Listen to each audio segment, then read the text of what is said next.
सांगणार गायत्री बंगाळे या विजयी झाल्या? गायत्री बंगाळे धनशक्तीच्या समोर जनशक्ती जिंकलेली आहे।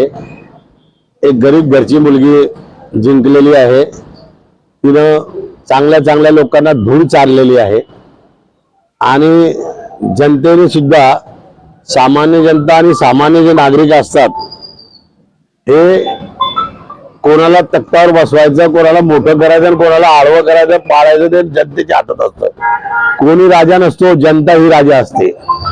हे प्रत्येकाने लक्षात ठेवलं पाहिजे असं माझं मत आहे। भाऊ 9 वर्षानंतर आपलं पुन्हा कमबॅक झालेलं आहे। भुसावळ शहरामध्ये खूप आनंदाचं वातावरण आहे, काय सांगणार? ऍक्च्युअल मध्ये 5 वर्षानंतरच कमबॅक होणार होतं, पण 4 वर्ष वाया गेले।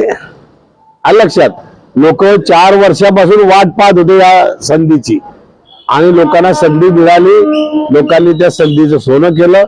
आता भुसावळकरांचं जे काही विकासाच्या दृष्टिकोनातून करायचं असेल ते आम्ही सर्व प्रकारचा सर्व पद्धतीचा विकास भुसावळमध्ये करू की जेणेकरून लोकांना ज्या त्रास होतोय पाण्यापासून, रस्त्यापासून, गटारीपासून आणि जे बोगस रस्ते करायचे ठेकेदारी पद्धत जी आहे ते बोगस ठेकेदारी पद्धत बंद करणार आणि चांगल्या लोकांना चांगल्या क्वालिटीचे कामं करण्यासाठी आम्ही प्रोत्साहित करणार आणि सामान्य जनतेला न्याय मिळाला पाहिजे असं आम्ही त्या ठिकाणी प्रयत्न करणार।